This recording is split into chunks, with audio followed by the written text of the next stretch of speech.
Friends, நம்ம இன்றைக்கி mutton gravy பண்ணுறதுன்னு பார்ப்போம். நான் இன்றைக்கி 10 பேருக்கு மட்டன் கிரேவி பண்ண போகிறேன். அதுக்கு தேவையான பொருட்கள்லாம் என்னென்னு பார்ப்போம். நான் காஞ்சமிளகா ஒரு 4-5 எடுத்து வச்சுருக்கேன். கொஞ்சமாக மல்லி எடுத்து வச்சுருக்கேன். ஒரு ஸ்பூன் மிளகு, 1 ஸ்பூன் சீரகம், 1 ஸ்பூன் சோம்பு எடுத்துருக்கேன்.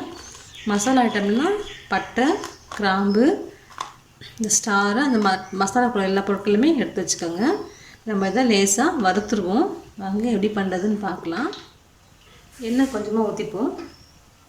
இந்த மசாலா ஐட்டம் எல்லாமே நம்ம இதில் போட்டுக்கலாம்.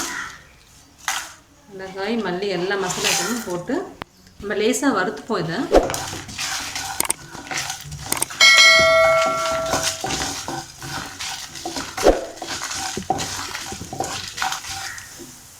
நல்லா வறுந்துருச்சு. இதோடு நம்ம வெங்காயம் ஆட் பண்ணிப்போம். நான் ஒரு 4 பெரிய வெங்காயம் போட்டிருக்கேன் வதக்கிறதுக்கு.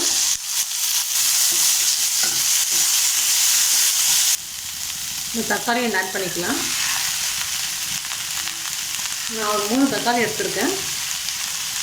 தேவையான உப்பு ஆட் பண்ணிப்போம். உப்பு மல்லித்தூள் ஆட் பண்ணிக்கலாம். நல்லா வதங்கி வரக்கூடாது.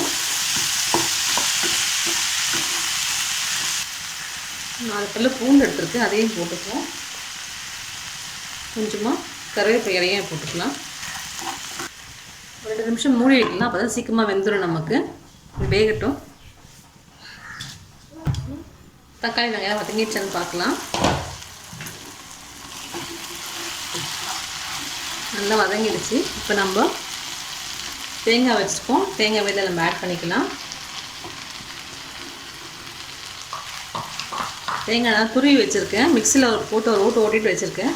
அப்போ தான் அரைக்கும் போது நல்லா அரையும். தேங்காய் போட்டு ஒரு 2 நிமிஷம் வைக்கலாம். நல்லா வதங்கி வரட்டும். அதுதான் போதும். நம்ம இது இறக்கிடலாம். இது ஆறட்டும். நம்ம ஆறினதுக்கப்புறமா அரைச்சி எடுத்துப்போம். வெயிட் பண்ணுவோம். நான் ஃபஸ்ட்டே நல்லா க்ளீன் பண்ணி உப்பு மஞ்சள் பொடி போட்டு ஒரு 5 விசில் வச்சு நல்லா மட்டனை வேக வச்சு எடுத்துட்டேன். நம்ம இதை குழம்புக்கு என்ன பண்ணுறதுன்னு பார்ப்போம். எண்ணெய் ஊற்றிக்கலாம். எண்ணெய் காஞ்சிருச்சு. கொஞ்சமாக சோம்பு போட்டுக்கலாம். பிரிஞ்சி எண்ணெய் போட்டுக்கலாம். கொஞ்சமாக கருவேப்பிலை போட்டுக்கலாம். 2 வெங்காயம் நல்லா நசுக்கி வச்சுக்க பொடியாக இதையும் நம்ம ஆட் பண்ணிப்போம்.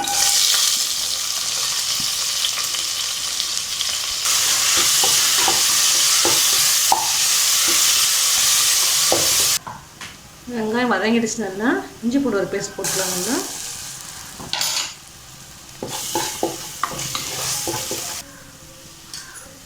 தக்காளியை ஆட் பண்ணிக்கலாம்.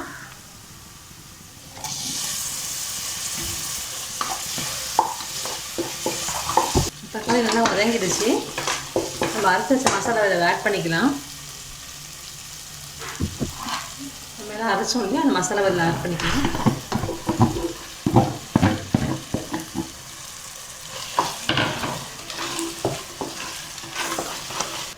தண்ணியும் ஆட் பண்ணிப்போம்.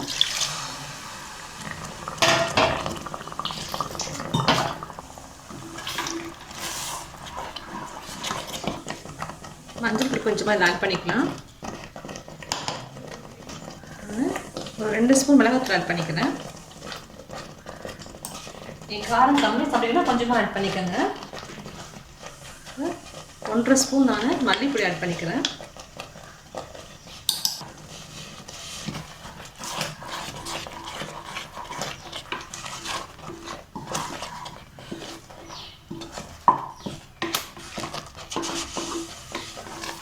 மசாலா நல்லா கலந்து விட்டுக்கலாம். கொஞ்சமாக தண்ணி ஆட் பண்ணிக்கிறேன்.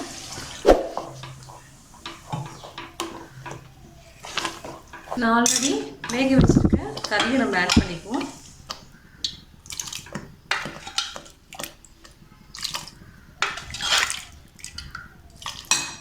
தண்ணியோட நம்ம அப்படியே இதில் ஊற்றிக்கலாம். அப்போ தான் நம்ம செய்ய குழம்புக்கு.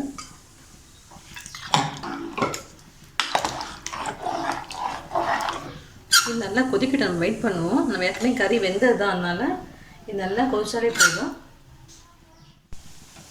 நம்மளோட குழம்பு நல்லா கொதிச்சு ரெடி ஆகிடுச்சு பாருங்கள். எண்ணெயெல்லாம் பிரிஞ்சு வந்துடுச்சு.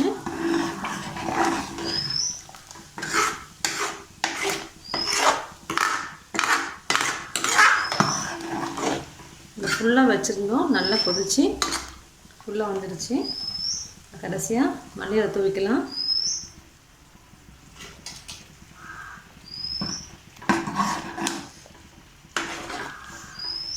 நம்மளோட மட்டன் கிரேவி ரெடி ஆகிடுச்சு. இது ரொம்ப திக்காக வேணும்னா இன்னும் கொஞ்சம் நல்லா வற்ற வச்சுக்கலாம். சாப்பாட்டுக்கு வேண்டுமா நம்ம எப்படி ஊற்றி சாப்பிட்டுக்கலாம். சப்பாத்தி பூரிக்கெலாம் வேணும்னா நம்ம இன்னும் கொஞ்சம் கூட ட்ரை ஆக்கிட்டு சாப்பிட்டுக்கலாம். செஞ்சு பாருங்கள், உங்கள் கமெண்ட்ஸ் சொல்லுங்கள். தேங்க்யூ.